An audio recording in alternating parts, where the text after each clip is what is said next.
Bienvenue à cette semaine du premier tour. Nous vous proposons une nouvelle grande émission sur les municipales. Après Toulouse, Tarbes et Montauban, place aujourd'hui à la ville d'Albi. Alors je vous présente dans quelques instants nos invités, mais vous le savez, cette émission est également diffusée en direct sur notre site internet midi-pyrénées.france3.fr. Vous pouvez y poster vos commentaires via les réseaux sociaux et Twitter, hashtag LVEL Albi. Alors deux thèmes seront au cœur de nos discussions pendant près d'une heure.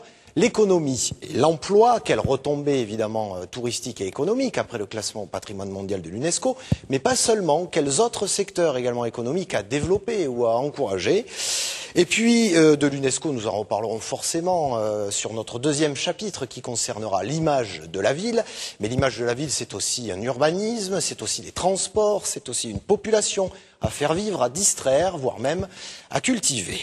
Mais avant de lancer ce débat, un premier tour de table, comme le veut désormais la tradition ici, pour vous présenter nos invités. Qui sont-ils? Quelles sont leurs tendances politiques? Et surtout, le pourquoi de leur candidature. Alors honneur à la représentante de l'équipe sortante, le maire en exercice, Philippe Bonnecarrère, ne briguant pas un nouveau mandat. Stéphanie Guiraud-Chaumeil, bonjour. Bonjour.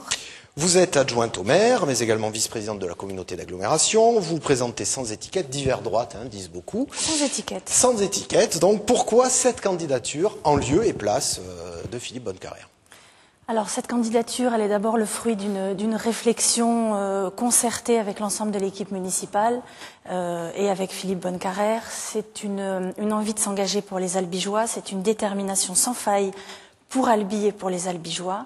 C'est une candidature qui est la candidature d'une équipe renouvelée, une équipe rassemblée, puisque si je suis sans étiquette, il y a dans mon équipe des personnes qui représentent de la droite traditionnelle à la gauche humaniste, de Debout la République, l'UMP, le centre représenté par l'UDI, le MoDem et des radicaux de gauche. Donc c'est une équipe qui ressemble aux Albigeois.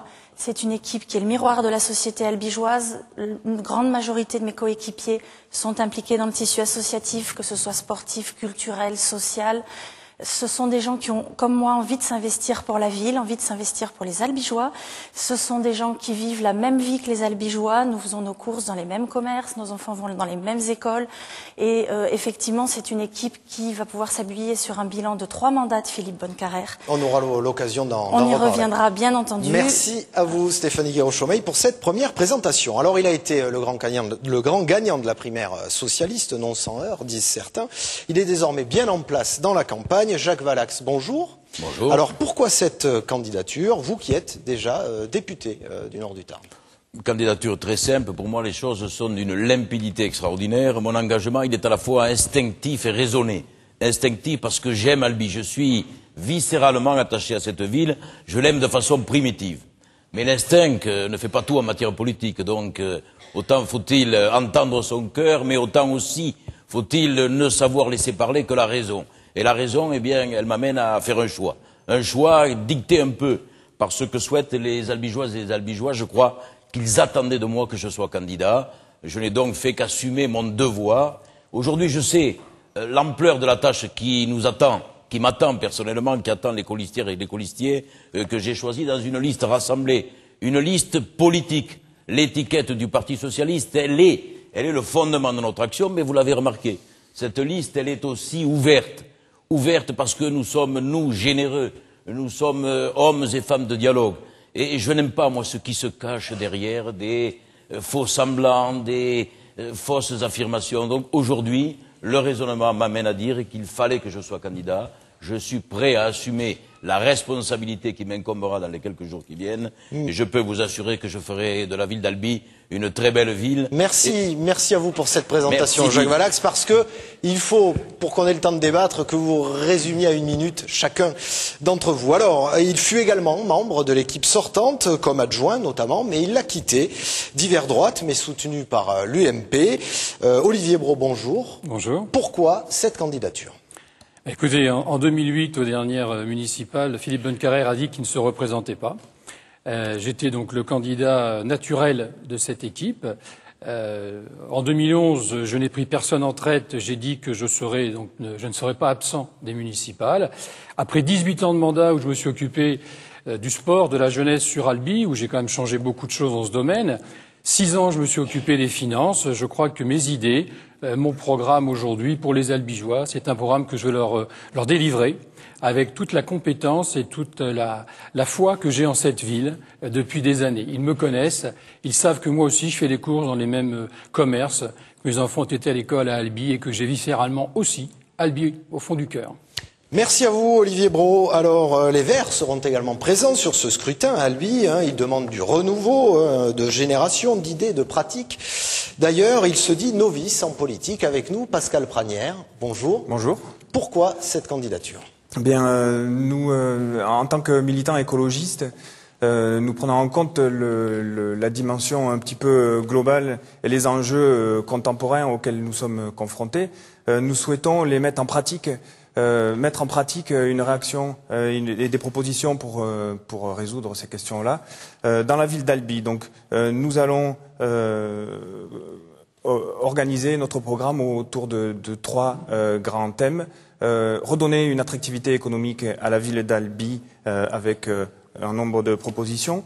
Remettre la culture et l'éducation au centre de la politique de la ville à Albi et évidemment aborder les questions environnementales.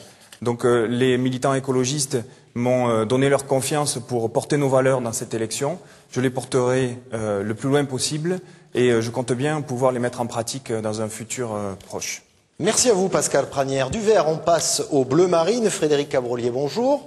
Bonjour. Vous avez notamment été la tête de liste au Front National lors des précédentes régionales. Alors pourquoi cette candidature à la mairie d'Albi, où, je le précise, vous aviez déjà été en lice en 2001 ? Tout à fait. Je me présente depuis 20 ans sur l'Albigeois à toutes les élections. Donc c'est naturellement que je me présente à ces élections municipales à la tête d'une liste jeune constituée de patriotes de toutes origines. Alors vous l'avez dit, j'ai été conseiller régional. À l'époque, j'ai été classé parmi les 5 qui intervenaient le plus et les 5 plus assidus. Et j'ai pu constater à cette occasion que nos élus étaient déconnectés de la réalité. Alors je suis conseiller financier dans la vie et je dépenserai l'argent public en fonction de nos recettes fiscales et non pas l'inverse. Enfin, je suis un ancien président d'école de foot sur l'Albigeois, un ancien joueur de foot de niveau national également. Et je connais l'importance du sport dans une ville comme Albi, comme facteur de lien social et d'éducation pour la jeunesse. Et j'en ai fait une de mes 3 priorités, avec la baisse de la fiscalité et la lutte contre l'insécurité. Merci à vous, Frédéric Cabrolier. Enfin, dernier candidat sur ce plateau, à gauche de la gauche, Roland Foissac, bonjour. Conseiller général communiste, militant investi notamment par un collectif local d'initiative citoyenne. Pourquoi cette candidature, Roland Foissac ? Écoutez, c'est tout simple. 19 ans de gestion de droite dans une ville de gauche, ça suffit, c'est beaucoup trop. Cette ville souffre, ses habitants s'enfoncent dans la précarité, des chômeurs, les difficultés de tous ordres. Il fallait y mettre un terme. Et les citoyens se sont pris en main, ont construit un projet, et ce projet-là, qui a été validé le 22 octobre dernier par des assemblées citoyennes, je l'ai fait mien. C'est ensuite que l'équipe s'est constituée, et c'est à la fin que l'équipe m'a confié la responsabilité de conduire, d'animer cette liste. Donc, contrairement à tous les interlocuteurs précédents, on a pris les choses par le bon bout. C'est les gens qui décident et l'intéressé qui est sur votre plateau aujourd'hui n'est que le porte-parole de ces assemblées citoyennes qu'il entend bien conduire jusqu'au succès. Merci à vous, Roland Foissac. Cette parole, on va l'entendre d'ici quelques instants, puisque nous ouvrons le débat. Rentrons dans ce premier thème, celui de l'économie et l'emploi. Alors, je le rappelle à chaque fois, ce n'est pas une prérogative directe du maire, mais il a quelques leviers pour agir sur ce secteur et il se doit de le faire. Une première question du public, donc, pour débuter avec nous, Thomas Gouraud. Bonjour. Bonjour. Vous gérez un hôtel sur la ville d'Albi et face à la cité épiscopale. Et vous avez une question à poser à nos candidats. On vous écoute. Tout à fait, tout à l'heure, bonjour. Donc le classement au patrimoine mondial de l'UNESCO a favorisé la fréquentation touristique sur Albi. À ce jour, un essoufflement se ressent. Donc comment comptez-vous pérenniser l'effet UNESCO et par exemple, un plan lumière est-il possible sur Albi ? Alors le plan lumière, évidemment, on l'abordera aussi dans le cadre de l'image de la ville, mais sur les retombées économiques, comment poursuivre sur cet élan de l'UNESCO, Jacques Valax répondait à notre invité. Alors très rapidement, question intéressante puisqu'elle touche l'économie. L'économie, c'est une des préoccupations essentielles que j'ai repris dans mon projet et vous constaterez qu'il y a à peu près une cinquantaine de propositions concernant l'économie. L'économie, c'est un tout. Albi bénéficie d'une richesse industrielle, d'une richesse artisanale, d'une richesse commerciale. Et je le dis, c'est un chiffre important, vous avez 60% des entreprises qui emploient moins de 10 salariés. Pour répondre à Thomas Gouraud sur la poursuite il faut laisser-moi aboutir tranquillement. Allez-y, parce que les autres secteurs, on va les aborder après. Économiquement, il va falloir renforcer, si vous voulez, ce tissu endogène de façon à multiplier ses efforts et à mettre une synergie entre tous ces acteurs qui sont des acteurs de haute qualité. Pour répondre plus précisément à votre question, que s'est-il passé au cours de ces 6 dernières années pour ne pas revenir à 18 ans en arrière? L'effet UNESCO. Il a été bénéfique, l'effet UNESCO, la première année, c'est-à-dire le jour où on a décrété que le label était accordé à Albi parce qu'il y a eu des effets médiatiques, il y a eu des télévisions qui sont venues.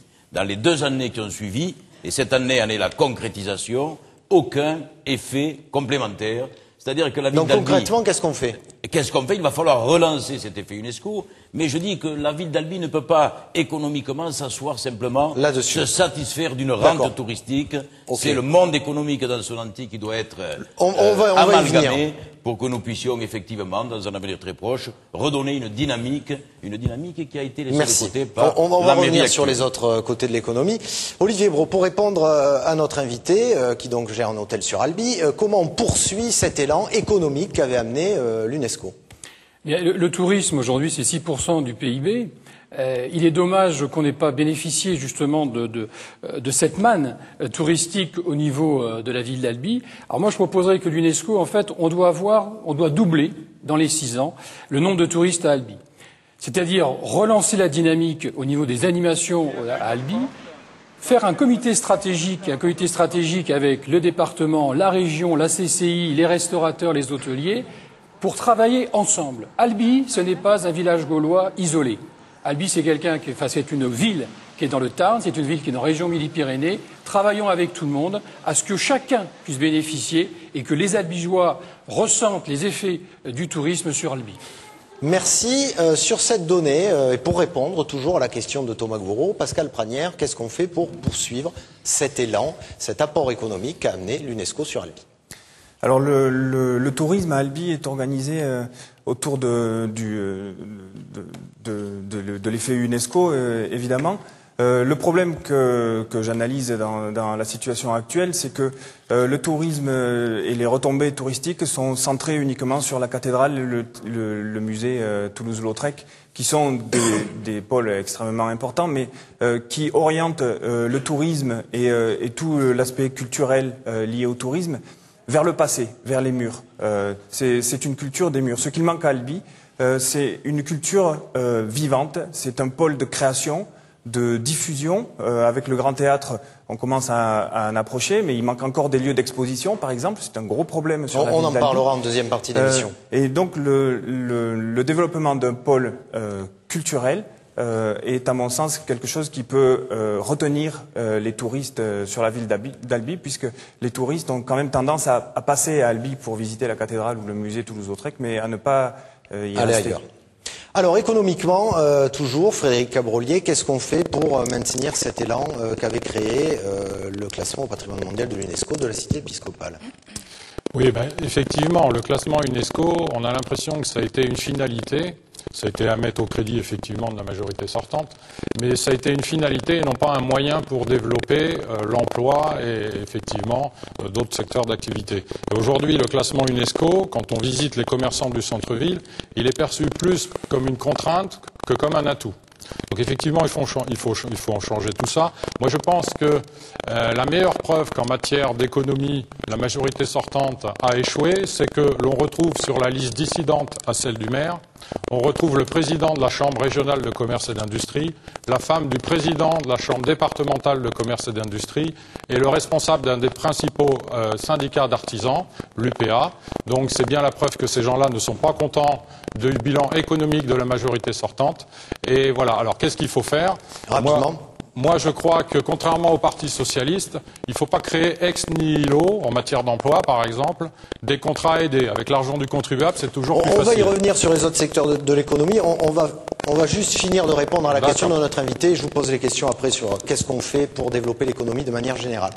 Roland Foissac, pour répondre à Thomas Gouraud. Le tourisme n'est qu'une partie importante, bien entendu, de l'enjeu économique. On est sur deux thèmes, mais en fait, on voit bien combien ces deux thèmes sont imbriqués. Moi, je ne crois pas qu'il soit possible de bâtir un avenir pour cette ville uniquement sur l'image. Et je pense que M. Bonnecarrère et Mme Guiraud-Chaumeil se trompent lorsqu'ils misent tout sur le développement. D'ailleurs, l'UNESCO a été classé maintenant, Albi a été classé il y a 3 ans, et on voit bien que ça piétine. Donc il faut relancer l'économie, et je dirai tout à l'heure, j'en aurai j'espère l'occasion, combien les politiques qui ont été menées tout au long de ces dernières années, tant nationalement que localement, en matière notamment d'impôts, avec l'annulation de la taxe professionnelle et la contribution foncière des entreprises, ont plombé. On va y revenir. Vous aurez l'occasion, ne vous inquiétez pas de le dire. Il nous reste encore du temps. Alors, pour terminer et répondre à Thomas Gouraud, Stéphanie Guiraud-Chaumeil, comment on prolonge cet effet, cette manne économique UNESCO ? Bien, alors, effectivement, le tourisme n'est pas le seul élément économique que nous ayons pour développer notre territoire. Nous sommes tous d'accord là-dessus. Pour répondre à votre question, monsieur, le classement au patrimoine mondial ne s'est pas décrété. Le classement au patrimoine mondial a été le fruit d'un long travail, et notamment du travail des Albigeois. Il a été mérité par les Albigeois. Le classement au patrimoine mondial, c'est pas une manne qui nous tombe dessus quand on tend les bras. Le classement au patrimoine mondial, c'est quelque chose qui se valorisera tous ensemble. C'est un outil que nous avons souhaité, que la municipalité de Philippe Bonnecarrère a souhaité mettre à la disposition des Albigeois. C'est un outil de développement, mais ce n'est pas une baguette magique, le classement au patrimoine mondial. Et nous arriverons à développer notre tourisme à partir du moment où on travaillera tous ensemble. 42 nationalités différentes sont venues à Albi l'année dernière. Nous avons passé le cap du 1 million de visiteurs en 2012. Ce sont des chiffres qui parlent.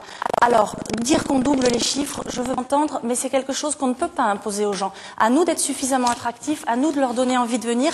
On ne pourra le faire que tous ensemble, comme ce que nous avons fait jusqu'à présent. Nous avons toujours travaillé avec les consulaires autour de la table. Nous avons travaillé avec les acteurs économiques. Nous travaillons avec l'ensemble des acteurs sociaux, culturels, sportifs, et très objectivement, nous essayons aussi de développer de nouvelles clientèles, et notamment, ça ne vous est pas passé inaperçu. Rapidement pour terminer. La clientèle de tourisme d'affaires avec le développement des congrès et la possibilité de vous permettre d'accueillir des touristes à des périodes qui ne sont pas les périodes estivales, les périodes de tourisme classique. Le tourisme d'affaires est une vraie réponse et objectivement, ça fonctionne. Merci. Alors, on poursuit. Vous aviez envie d'en parler. Les autres secteurs d'activité, il n'y a pas que le tourisme. On l'a bien compris. Pascal Pranière, qu'est-ce qu'on développe comme autre filière, comme autre secteur économique en dehors du tourisme? Alors plusieurs secteurs sont à développer effectivement pour relancer l'attractivité économique d'Albi. Le premier, c'est de poursuivre quelque chose qui est encore au stade embryonnaire. La production énergétique est quelque chose qui est ancré dans le territoire de l'Albigeois. Nous souhaitons développer les productions énergétiques autour notamment de l'installation de fermes photovoltaïques.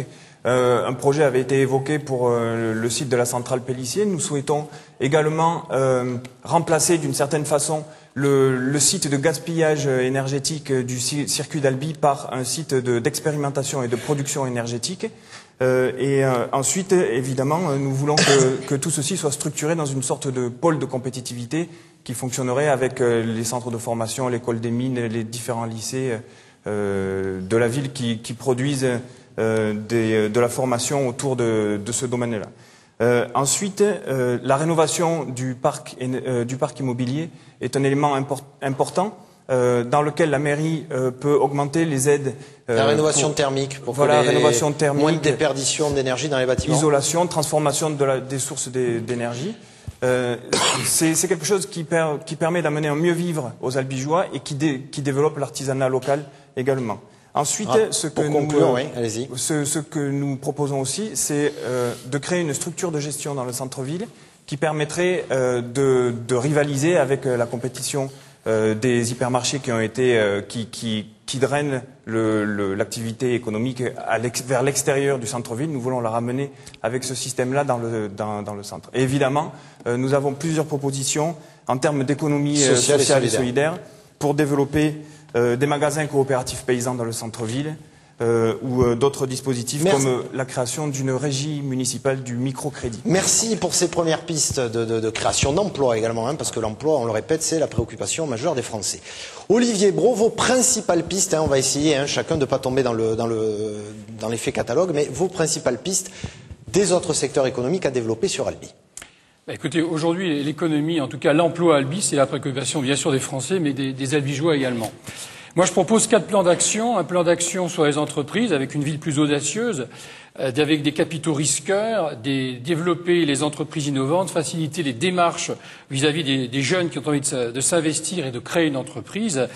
Sur les commerces également qui souffrent en centre-ville, je proposerai de jouer sur la CFE avec un accord gagnant-gagnant pour ceux qui embauchent, qui prennent des apprentis, animation des rues piétonnes, donner un petit peu de folie à la ville pour qu'à un moment donné les gens aient envie d'y revenir, les Albigeois aient envie de venir dans la ville et que les touristes aient envie d'y rester. Les touristes ne restent pas à Albi, ils visitent la cathédrale, ils visitent le musée Toulouse-Lautrec et ils s'en vont. Sur le tourisme, vous avez parlé du comité stratégique qui est important, également avec un spectacle de plan lumière comme la ville de Lyon peut le faire, doit être mis en place. C'est un coût au départ, mais après ça peut se répéter facilement. Je dirais également qu'il faut aider les métiers du quotidien. Les métiers du quotidien, c'est tous les apprentis, donc avec une bourse municipale de soutien aux apprentis, des grands prix sur les métiers du quotidien, travailler avec les centres d'apprentis, travailler avec la Chambre des métiers. C'est en tout cas de se dire que s'il y a une bataille à gagner sur Albi, dans les 6 prochaines années, c'est la bataille de l'emploi. On peut mieux faire que ce qui a été fait. J'ai participé 18 ans. Je sais qu'on peut mieux faire. Il y a des moyens à mettre en place. Et ces moyens, c'est les 6 ans qui vont nous permettre de les faire. Roland Foissac, sur les autres pistes de développement économique. Bien écoutez, on vient d'écouter 3 ou 4 interventions. Toutes sont tombées dans le catalogue traditionnel. Je propose, en oubliant l'essentiel, à savoir que les politiques à l'œuvre, tant nationalement que localement, tout au long des dernières années, ont conduit l'économie de notre pays là où elle en est. 5200 établissements à Albi, 90%, pas 60, 90% sont des établissements de moins de 10 salariés. Il existait un impôt qui était la taxe professionnelle, que vous avez supprimé, votre majorité, M. Brault et Mme Guiraud-Chaumeil. Alors, dans ce contexte général, que peut faire le maire, finalement, Roland Foissac ? Donc, les collectivités locales, aujourd'hui, sont étranglées, et cet étranglement va se poursuivre dans les semaines et les mois qui viennent, par un plan qui rentre dans le cadre de l'acte 3 de la décentralisation, qui est meurtrier pour les finances des collectivités locales. C'est très important, parce que 73% de l'investissement public dans notre pays revient aux collectivités territoriales. Or, elles sont étranglées. Donc, la politique de l'offre, telle que le gouvernement actuel, malheureusement, la poursuit et l'aggrave, ne peut que conduire à Donc, il faut résolument, et c'est la clé de tout, lutter contre les politiques d'austérité, rassembler les Albigeois pour en finir avec cette politique de l'offre. Frédéric Cabrolier, les autres secteurs à développer selon vous? Moi, je crois que le rôle du maire, c'est de créer les conditions nécessaires à la venue de nouvelles entreprises, comme sur le modèle de ce qui a été fait sur la ZAC Innoprod. Et nous proposons pour les nouvelles entreprises, les petites entreprises, de les exonérer de la CFE, la nouvelle taxe professionnelle, les 2 premières années lors de leur installation, sur le modèle de ce qui se fait sur la taxe foncière pour les propriétaires de logements neufs. Voilà. Alors moi je crois que le maire également peut être le maître d'œuvre dans la recherche de synergie dans des secteurs d'activité où nous avons un avantage concurrentiel. Alors il se trouve, et je vais faire plaisir à M. Brault, que sur Albi nous avons un pôle santé particulièrement développé entre l'hôpital, le Bon Sauveur, l'UMT et les 2 cliniques. Il y a eu des synergies qui ont été trouvées en termes de restauration, et il y a peu de temps au niveau de la blanchisserie. Je pense qu'on pourrait en trouver, et le maire peut être le maître d'œuvre pour organiser tout ça. Ce sont des économies à faire. On pourrait en trouver en matière de formation ou autre. Mais avant de vouloir faire, et je terminerai, avant de vouloir faire venir de nouvelles entreprises, encore faut-il garder les emplois que nous avons sur notre territoire. Et en la matière, en 2013, la majorité sortante, puisque M. Bonnecarrère était à la tête de la C2A, a voté une augmentation, un triplement pour certains commerçants et artisans de la fameuse CFE. Nous proposons bien sûr de baisser cette CFE, nous ne sommes pas les seuls, mais nous le ferons d'autant plus que nous dépenserons moins. Et je termine. Quelque chose qui m'a toujours, moi, vous les dépensez moins, dans la politique d'austérité aussi. Excusez-moi, je ne vous ai pas coupé, monsieur. Ah oui, bien sûr. J'aurais pu. Vous les dépensez moins. Quelque chose qui m'a toujours, quelque chose qui m'a toujours heurté, ce sont les marchés publics qui sont passés par la mairie. Il est scandaleux d'avoir retenu à l'époque sur la place Sainte-Cécile les pavés portugais. J'ai rien contre le Portugal, mais nous aurions, excusez-moi, nous aurions privilégié les entreprises locales ou régionales. C'est un peu la déclinaison au niveau local de notre préférence nationale. Voilà. Et je ne parle pas du doublement de la rocade. Chantier à 10 millions d'euros. Merci. Dont on nous dit que va donner la parole aux deux derniers intervenants sur ce chapitre économique. Il vous reste 1 minute chacun, Jacques Valax et Stéphanie Guéraud-Chomeil. Les autres secteurs, Jacques Valax.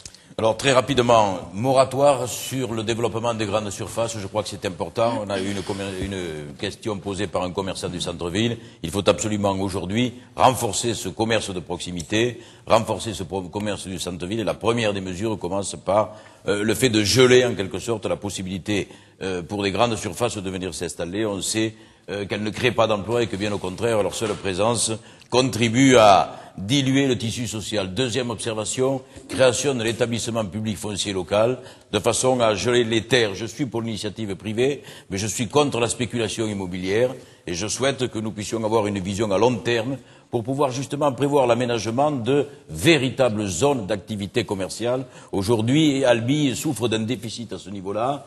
J'ai rencontré de nombreux chefs d'entreprise, je n'en citerai que 2 aujourd'hui. Certainement les 2 plus belles en matière informatique, la société Silob et la société Report One. 100 et 80 salariés, ces 2 entreprises sont incapables d'être connectées correctement au haut débit. Et là, je trouve que c'est absolument scandaleux et qu'il y a, je parle de mépris souvent dans l'attitude de l'équipe Bonnecarrère, l'équipe sortante par rapport aux chefs d'entreprise, aux artisans, aux commerçants, aux citoyens aussi. Ce mépris, je le redis, il est aujourd'hui insupportable et je crois que les gens ont besoin qu'on les écoute et qu'on puisse revenir à une notion de dialogue qui me paraît essentielle à la matière. Allez, justement, la réponse de Stéphanie Guéraud-Chomeil pour refermer ce chapitre éco.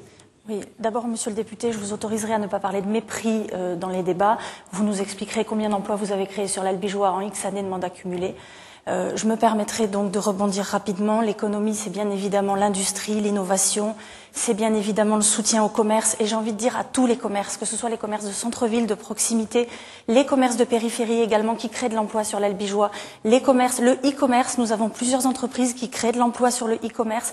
Ne nous opposons pas les uns les autres, travaillons ensemble.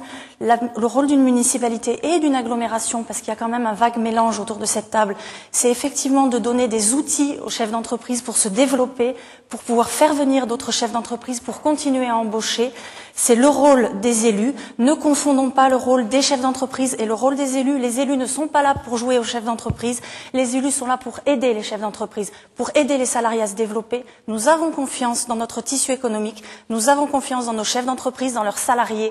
Le rôle d'une collectivité, c'est de poursuivre ces investissements. Sans les investissements de la ville et de l'agglomération, beaucoup d'entreprises du BTP ces derniers mois auraient plié bagages, auraient mis la clé sous la porte. Ce sont des emplois qui ont été conservés. Donc je crois qu'il faut que nous soyons tous raisonnables quand on parle d'emploi.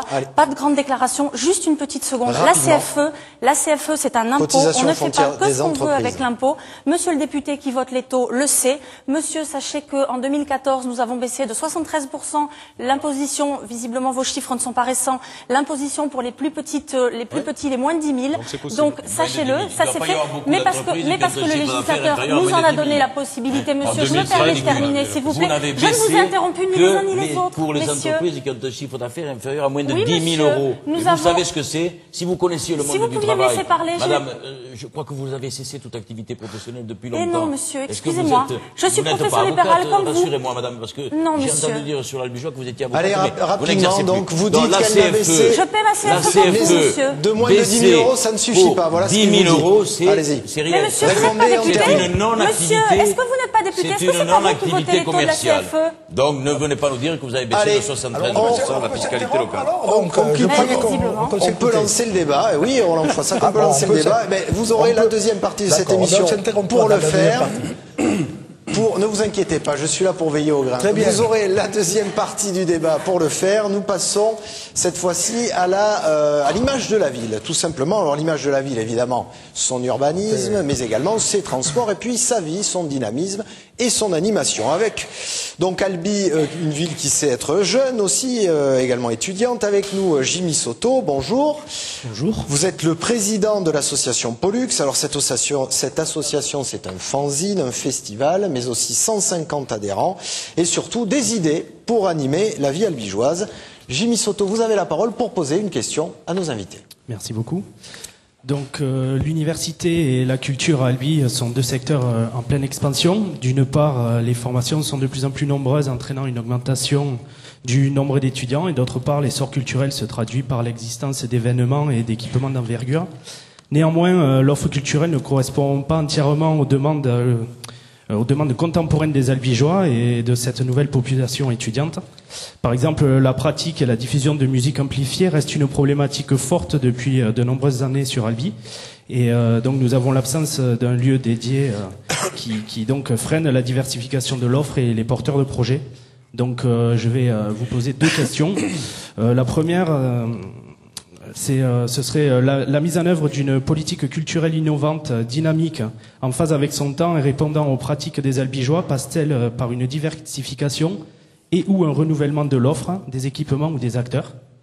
Et ensuite, dans quelle mesure votre projet culturel peut-il favoriser un cercle vertueux entre la vie culturelle et la vie étudiante? Merci à vous, Jimmy Soto. Alors, on répond évidemment à cette question, pour recentrer les deux questions en une. Qu'est-ce qu'on fait finalement pour la diversité culturelle, les jeunes et l'animation culturelle sur Albi, Olivier Brault? Eh bien, écoutez, il y a les studios de répétition, par exemple, qui sont demandés depuis très longtemps, et je me suis battu pour les avoir. Malheureusement, il y avait toujours d'autres choses à faire au niveau des investissements.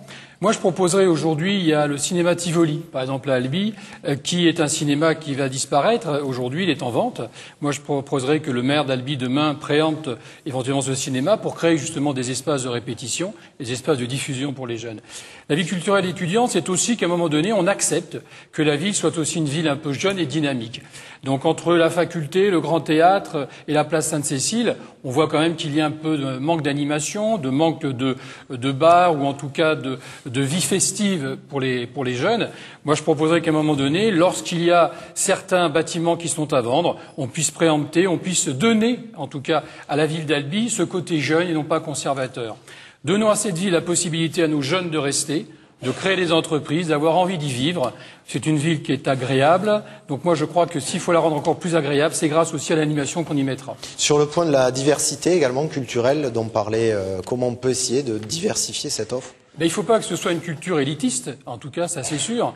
Et je crois qu'aujourd'hui, nous avons la chance d'avoir l'attractivité. J'ai participé totalement au Grand Théâtre. Je crois que c'était essentiel pour qu'Albi puisse continuer à exister en Midi-Pyrénées, d'avoir cet espace de diffusion parce que beaucoup de spectacles ne pouvaient pas se faire.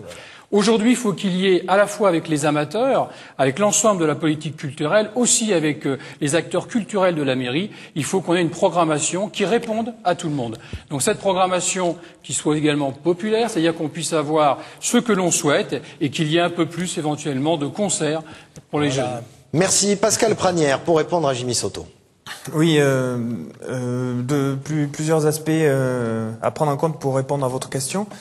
Tout d'abord, comme la description vient d'en être faite, la culture à Albi est essentiellement basée sur la diffusion. Le Grand Théâtre va donner un nouveau lieu de diffusion de la culture. Le problème qui se pose actuellement, c'est que faisons-nous de la création culturelle, de la formation musicale, danse, tout ce qui a trait à la culture, et ensuite où peut-on exposer? Donc les Verts ont lancé une proposition au début du mois de janvier et je suis très, très satisfait de voir qu'elle est reprise par la plupart des personnes qui sont ici présentes maintenant, qui est de préempter sur un bâtiment dans le centre culturel de la ville, qui est le bâtiment de la CPAM qui est mis en vente, qui dispose de locaux suffisants pour pouvoir regrouper dans un lieu unique le conservatoire de musique et de danse qui est actuellement dans des locaux inacceptables. Rapidement, pour conclure, le groupe de musique électro-acoustique et un lieu d'exposition comme le Centre Le Lait par exemple, qui est un lieu d'exposition inondable, ce qui est unique dans la région. Donc nous souhaitons créer un pôle culturel au centre de la ville avec le Grand Théâtre, les structures dont je viens de parler, l'université et la médiathèque qui sont à 2 pas. Merci Pascal Pranière. Stéphanie Guéraud-Chaumeil, pour répondre à la question de Jimmy Soto. Alors déjà, je pense que cette question mériterait un débat à elle toute seule. Effectivement. Le volet culturel va être difficile à traiter en 1 minute. Que les choses soient très claires, je ne sais pas combien il y a de gestionnaires de finances publiques autour de cette table, mais ça va devenir compliqué de préempter tous les bâtiments qui sont à vendre dans la ville d'Albi, parce qu'il ne s'agit pas que d'acheter, ensuite il faut faire fonctionner, il faut rénover et faire fonctionner nos associations dedans. Notre politique est beaucoup plus basée sur une gestion maîtrisée, une gestion raisonnable des finances publiques. Donc effectivement, nous encourageons particulièrement la mutualisation. Mutualisation au sein du carré public, qui a été quand même une grande réussite et qui est une grande réussite pour nos jeunes, dans lequel nous avons des salles de répétition, dans lequel nous accueillons un certain nombre d'activités autres que les activités municipales. Il y a des cours de danse du conservatoire. Donc je crois que le premier respect qu'on doit aux Albigeois, c'est de leur dire qu'on ne va pas tout faire et faire n'importe quoi avec leur argent. On peut diversifier quand même la proposition à ceux qui disent que le théâtre des Cordeliers risque d'être trop élitiste. Mais le théâtre des Cordeliers, il va accueillir des spectacles tout aussi divers que le public albigeois peut l'être, des spectacles tout aussi divers que le public albigeois aura envie d'en avoir. L'ouverture des multiplex est déjà un très grand succès. On a amené la culture et la culture cinématographique en centre-ville. Je crois qu'il faut que la première chose que nous devons aux albigeois, c'est de ne pas tout leur promettre parce que nous sommes à 7 semaines des élections. Jacques Valax, sur ce chapitre. Gouverner, c'est prévoir, prévoir, c'est anticiper, et jusqu'à ce jour, la municipalité n'a pas su anticiper. Je réponds à l'observation faite par notre ami Pranière, et c'est vrai que si l'on ne peut pas tout préempter, il fallait peut-être prévoir un certain nombre de lieux que l'on pouvait réserver et qui auraient été susceptibles d'être affectés à la culture. Deuxième observation, quand vous nous dites que nous ne sommes pas des gestionnaires, je rappelle un chiffre, 64 millions d'euros pour le Grand Théâtre, dont personne ne sait aujourd'hui comment il va pouvoir fonctionner. Parce que c'est une grande structure, il va falloir peut-être 10, 15, 20 salariés supplémentaires. Et aujourd'hui, vous pouvez regarder les bilans et les projets de budget de la municipalité actuelle, rien n'est écrit. Alors, je vais vite.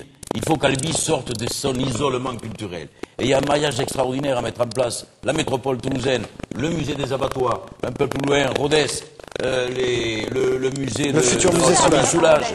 Albi, le musée Toulouse-Lautrec, qu'il va falloir faire revivre. Là, vous avez un grand axe. Vous avez aussi la possibilité d'aller sur Gaillacois, vous avez la possibilité d'aller sur Cordes, donc refaire un maillage touristique et commercial, et qui sera aussi un maillage intellectuel. Et puis pour continuer, pour satisfaire à la demande de l'association Pollux, qui est une association très dynamique, je sais les difficultés qui sont les leurs, je sais là encore le peu de considération que vous avez pour eux. Je ne parle plus de mépris, le peu de considération que vous avez pour eux. Alors oui, un véritable projet qui associerait les acteurs culturels, et ils sont nombreux, je veux les nommer ici et je... On ne va pas tous les nommer parce que sinon on n'aura pas le temps de parler des transports. Le lait, il y en a des dizaines. Les associations privilégiées, je termine sur ce sujet particulier. Terminez rapidement. Privilégier les associations. Je rappelle qu'Albi, avant 1995, était une ville dans laquelle le secteur associatif était magnifique. Il était grouillant de vie. Et aujourd'hui, tout ce secteur associatif a été laminé par la politique. Merci Jacques Valax. On a bien compris le sens de votre message. De la ville d'Albi. Allez, Frédéric Cabrolier pour répondre à Jimmy Soto rapidement, si on n'aura pas le temps de parler des transports. Donc je fais vite parce qu'effectivement, je me fais pas de soucis pour la culture à Albi, d'autant que nous avons maintenant un outil formidable avec les Cordeliers. Moi je l'aurais jamais fait, les Cordeliers. Effectivement, 60 millions d'euros, c'est peu ou prou le budget de la ville d'Albi. La problématique que je vois, moi, en matière culturelle, j'ai fait la démarche d'aller voir le directeur de la scène nationale il y a peu, c'est effectivement de démocratiser la culture et de l'amener, de faire venir des populations qui n'ont pas pour habitude, effectivement, de venir au théâtre ou à d'autres activités. Nous avons repris, effectivement, nous reprenons l'idée, peut-être, de préempter, de voir en tout cas la faisabilité, de préempter effectivement cette caisse primaire, cet ancien bâtiment, pour en faire en quelque sorte une maison de la culture, où effectivement, là aussi, on pourrait trouver des synergies, et où les Albigeois iraient naturellement, et on y retrouverait des choses pluridisciplinaires en matière culturelle. Voilà, mais je me fais pas de soucis pour la culture, c'est pour ça que je vais vite, parce que j'ai beaucoup de choses à dire par rapport à l'image de la ville d'Albi. Allez, en une minute, Roland Foissac également, on va répondre à Jimmy Soto. Bien. La culture, c'est quoi la culture? Alors il y a la conception. En 1 minute, ça va être difficile Ah non, de mais répondre à attendez. cette question. Attendez, non mais Je le sens venir. Pour moi, la culture, c'est l'appropriation citoyenne et l'objet de l'émancipation individuelle des gens. Donc, allez, alors il y a une fossé énorme de ce point de vue, avec les populations défavorisées dans les quartiers populaires, etc. Bon, donc on a choisi cette municipalité, et Monsieur Brault, vous venez d'en assumer aussi la paternité. Hein. Vous avez choisi une culture élitiste, vous avez choisi de faire des Albigeois des spectateurs. J'en suis un. Je suis à l'aise, je viendrai dans ce grand théâtre.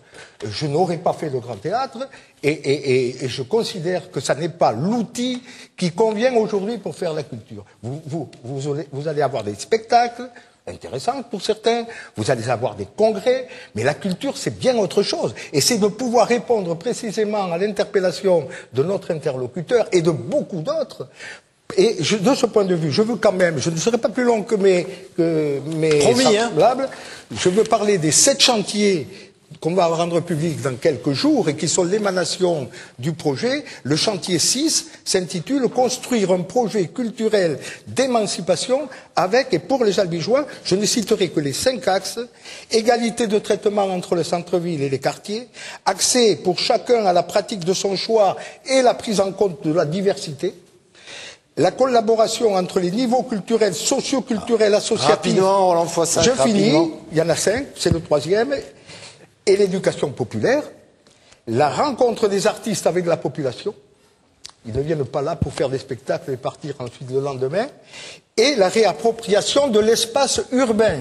Voilà. Voilà, merci. Alors, il nous reste 5 minutes pour conclure ce chapitre. Autant vous dire qu'il va falloir aller à l'essentiel, messieurs, dames. L'image de la ville, c'est aussi évidemment les transports, la sécurité. Frédéric Cabrolier, en 2-3 points très précis. J'ai été plus court que les autres sur la table. Pour l'instant, vous vous tenez tous. Hein. Alors, on a réussi à égaliser les chronos. Frédéric Cabrolier, s'il y avait des priorités pour l'image de la ville, qu'est-ce qu'on fait? L'image de la ville, si vous voulez, c'est un peu comme une carte postale qu'achètent les touristes, effectivement, une belle carte postale. Mais l'envers du décor, c'est ce que vivent les Albigeois. Alors on y retrouve des problèmes de circulation, puisque les sens de circulation ont été décidés sans les citoyens et encore moins avec les commerçants. Des problèmes de stationnement, puisqu'au fil des différents mandats, ils sont tous passés payants. Nous proposons la première demi-heure gratuite. Une fiscalité qui augmente. Le rapport de la Chambre régionale des comptes de fin 2012 dit qu'à Albi, nous avons une fiscalité locale supérieure à la moyenne des villes comparables. Nous la baisserons parce que nous dépenserons moins. Enfin, une insécurité qui explose, parce qu'on a un discours angélique du maire qui nous parle de vivre ensemble et de valeurs humanistes, quand des voyous, comme lors de la dernière victoire de l'Algérie, mettent le feu à des voitures et empêchent même les pompiers de venir. Moi, j'aurai un discours de fermeté, je donnerai les moyens à la police municipale, les moyens matériels et humains de combattre les voyous dans les quartiers. Je vais les réintroduire dans les quartiers et je les enlèverai du fait qu'ils mettent aujourd'hui que des PV et le harcèlement. Allez, Roland Foissac, répondez là-dessus. On sent que vous avez envie de répondre à Frédéric Cabrolier. Pardon? Ah oui, bah non, écoutez, on a entendu. Bon, vous, a priori, l'ultra-sécurité, c'est pas votre priorité dans l'image de la ville. Ah ben écoutez, la sécurité, la tranquillité publique, bien sûr. J'ai dit l'ultra-sécurité. En retissant les liens citoyens qui se délitent malheureusement aujourd'hui et en contribuant dans les quartiers par une revalorisation et une redéfinition des conseils de quartier, des comités de quartier, à retisser ces liens citoyens, à faire en sorte que les citoyens s'auto-gèrent, s'auto-régulent, et pas des caméras, parce que je n'y crois pas, et encore moins des policiers partout pour traquer bien sûr, comme on vient de l'entendre, on a bien compris. La minorité de voyous. Qui sont bronzés, voilà. Allez, vos priorités, dernière priorité, vous avez 30 secondes. Remettre à plat immédiatement, parce que c'est une priorité dont souffre l'absence d'ailleurs de choix de la municipalité, fait que les gens souffrent. En matière de transport, il faut absolument que nous remettions à plat le PDU, plan de déplacement urbain, en concertation avec les habitants, en concertation avec les commerçants, et surtout, il faut que nous remettions à plat le service des transports collectifs, qui ne marche absolument pas sur l'Albigeois. Simplement, pour bien imager mon propos, vous avez ici des avis de contravention C'est une modeste employée de l'hôpital, madame, je parlais du monde du travail que vous ne connaissez manifestement pas. Rapidement. Eh bien, 1004 € net par mois. Cette personne, parce qu'on a un eurodateur à Albi, dans toutes, oui, mais ça, dans on tous met les des lieux de PV, la ville ça d'Albi, on existe le partout, sait. Gérard Valax. Mais alors que se passe-t-il? Vous avez Valax, 800 salariés à l'hôpital, dont personne ne s'est soucié du sort aujourd'hui. Il suffisait que la ville d'Albi impose aux sociétés privées de stationnement qu'elles concèdent des stationnements gratuits pour l'ensemble des personnes. Répondez sur le chapitre des transports rapidement également, Stéphanie Guérochomel. Oui, 17, ça fait plus de 120 € par mois de pénalisation que paient des salariés qui touchent 1004 €. Vous avez la concrétisation allez-y, parfaite en me demandant juste si Jacques Valax en me demandant juste si le député socialiste respectera les Albigeois comme il respecte mon activité professionnelle et son temps de parole. Albi est une ville en croissance. Allez.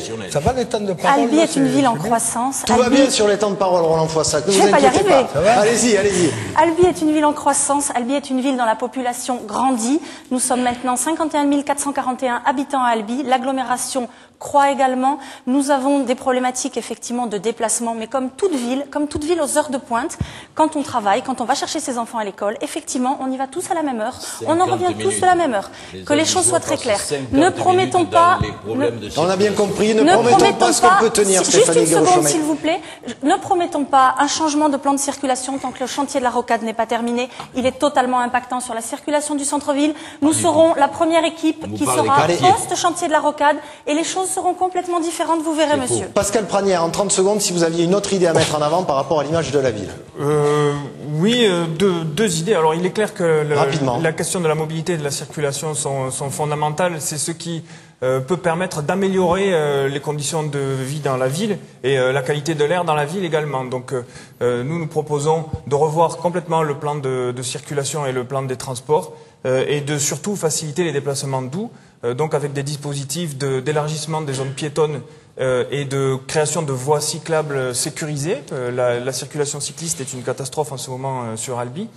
Donc ces dispositifs seraient destinés à réduire la part des voitures de façon progressive dans le centre-ville. Merci Olivier Brault. Pour conclure sur ce chapitre, quelles sont vos priorités en termes d'animation et d'image de la ville? Eh bien, écoutez, on peut faire certainement mieux. Je crois qu'il n'y a pas qu'une seule idée et à un moment donné de se dire qu'on a raison parce qu'on était aux affaires avant. Aujourd'hui, le plan de circulation à Albi doit être revu. Quoi qu'il arrive, il va falloir travailler sur des navettes électriques et pas sur ces grands bus qui sont vides. Ils sont occupés souvent le matin et le soir pour le ramassage scolaire. On peut très bien travailler avec le Conseil général. Je proposerai également, même si c'est une prérogative de la région, de remettre en place le tram-train, enfin d'essayer de mettre en place un tram-train entre la gare d'Albi-Madeleine et la gare d'Albi-Centre, qui deviendrait une gare multimodale. Et le stationnement, c'est de négocier aussi avec les parkings aujourd'hui la possibilité d'avoir une demi-heure ou une heure gratuite. C'est un partenariat qu'il faudra faire entre à la fois les commerçants, à la fois les prestataires de services des parkings et la ville d'Albi. Ça s'est fait ailleurs. À un moment donné, même si mes idées sont différentes aujourd'hui, il ne faut pas croire qu'à un moment donné, c'est pas possible de le faire sur Albi. Merci à vous. Alors, il vous reste, messieurs, dames, il vous reste 40 secondes à chacun. Pour conclure, vous le savez, c'est la tradition ici, 40 secondes pour adresser un dernier message à vos électeurs. Et on écoute Pascal Pranière. Merci. Donc, à la tête de l'équipe de Albi Vert Demain, qui va être une équipe extrêmement compétente, très jeune, investie dans la ville, dans le secteur associatif et économique. Nous allons recréer et redonner à Albi une véritable attractivité économique avec les dispositifs dont j'ai parlé tout à l'heure. Nous allons remettre la culture et l'éducation. Nous n'en avons pas parlé maintenant, mais l'aménagement des rythmes scolaires est une problématique fondamentale qui n'a pas été abordée sérieusement. Nous allons remettre la culture et l'éducation au centre des priorités des Albigeois. Merci. Et tout en ménageant évidemment la question de la transition écologique qui est une nécessité pour qu'Albi respire. Merci Frédéric Cabrolier. 40 secondes pour conclure. Le dernier message que vous souhaitez envoyer aux citoyens, aux électeurs. Quand je me suis engagé il y a 25 ans en politique, c'était pour défendre ma patrie et qu'un jour les Français soient prioritaires, quelles que soient leurs origines, dans différents domaines. Quoi qu'il arrive, à la prochaine élection municipale, je continuerai mon combat et je continuerai à tenir un discours de vérité comme lorsque j'ai dénoncé la subvention en 2008 de la majorité sortante pour la rénovation à hauteur de 80 000 € de la mosquée de Pélissier, au mépris du principe de laïcité. Je sais que vous, ça ne vous dérange pas. J'ai dénoncé aussi beaucoup de choses. Je crois qu'il va falloir élire, pour reconstruire notre pays, des hommes qui ont une certaine droiture, un certain courage et qui ont une rectitude dans leur parcours. Et je voudrais terminer avec le grand absent de ce débat ce soir, qui est Monsieur Gilabert, qui a dit dans la dernière, dans la dépêche du Midi du 4 novembre 2013, je doute de trouver les valeurs de confiance et de respect dans la démarche de Jacques Valax. Les Albigeois sont prévenus. Le dernier message pour conclure en 40 secondes. Comme je ne parle pas au Front National, je ne répliquerai pas sur ce sujet. On va gagner du temps, vous avez Réalisme, réactivité, rigueur, 3 mots forts de l'action qui sera la nôtre, audace, détermination, je crois que vous êtes convaincus de la détermination qui est la mienne, et puis, on n'a pas parlé du 4e pont, mais le 4e pont, c'est un pont matériel, mais moi je crois beaucoup au symbole, c'est-à-dire les ponts, c'est-à-dire créer des liens entre les quartiers, le centre-ville et le quartier, créer des liens entre les générations, créer des liens entre Albi et la métropole toulousaine, autant d'axes sur lesquels il faudra que nous réfléchissions, avec, bien entendu, dans le droit fil de ce que vous avez dit à l'instant, Roland Foissac, dialogue, concertation, discussion, respect des citoyennes et des citoyens, respect des Albigeois, échange, dialogue, ces mots me paraissent essentiels. Stéphanie Guiraud-Chomeil, en 40 secondes, pareil. Oui, en 40 secondes. Donc, l'équipe que j'ai l'honneur de mener s'appuie sur un bilan de 3 mandats. 3 mandats qui nous permettent d'avoir un retour solide sur tout ce qui a été fait. Tout ce qui a été promis a été fait. Tout ce qui a été promis a été payé. La ville est aujourd'hui désendettée par rapport à 1995. Nous poursuivrons sur la même logique de maîtrise. S'il vous plaît, laissez-la conclure, Jacques Valax. S'il vous plaît. Nous poursuivrons dans la... S'il vous plaît. Arrêtez de parler de respect, monsieur Valax.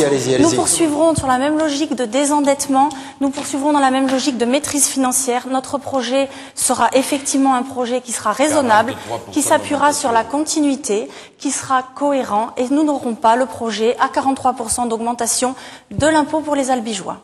Merci Stéphanie Guiraud-Chomeil. Roland Foissac, le dernier message que vous souhaitez envoyer aux citoyens et à vos électeurs. Je renvoie le message qui est porté par les citoyens eux-mêmes. Que veulent-ils? Le respect de leurs droits, la reconnaissance de leurs droits, le droit de se loger, le droit de se nourrir, le droit à l'éducation, le droit à la culture.